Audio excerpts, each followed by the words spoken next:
கோவை அரசு மருத்துவக் கல்லூரி மருத்துவமனையில் இந்த அதிர்ச்சிகரமான சம்பவம் நடந்திருக்கு.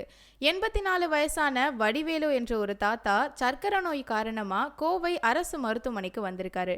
நடக்க முடியாத காரணத்தால அவரின் மகன் காளிதாஸ் வீல் சேர் கேட்டிருக்காரு. நிர்வாகம் தர மறுத்திருக்கு.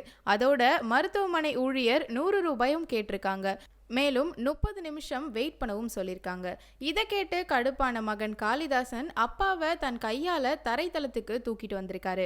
செப்டம்பர் 9ஆம் தேதி நடந்த இந்த சம்பவத்தை பக்கத்துல இருந்தவங்க வீடியோ எடுத்திருக்காங்க. அந்த வீடியோ தான் இப்போ சோசியல் மீடியால வைரல் ஆகியிருக்கு. வீடியோ பரவியதால மருத்துவமனை கான்ட்ராக்ட் நிறுவனத்துக்கு எதிராக விசாரணை தொடங்கப்பட்டிருக்கு. ஹாஸ்பிட்டல்ல இருந்த 2 சூப்பர்வைசர்கள் 5 நாட்களுக்கு சஸ்பெண்ட் செஞ்சிருக்காங்க. கோவை அரசு மருத்துவமனையோட டீன் கீதாஞ்சலி 100 ரூபாய் கேட்டதுக்கு எந்த ஆதாரமும் இல்லைன்னு சொல்றாங்க. அரசு மருத்துவமனையை நம்பிதான் பெரும்பாலான மக்கள் இருக்காங்க. அரசாங்கம் முறையான நடவடிக்கை எடுக்கும்னு கோவை மக்கள் எதிர்பார்ப்போட காத்திருக்காங்க.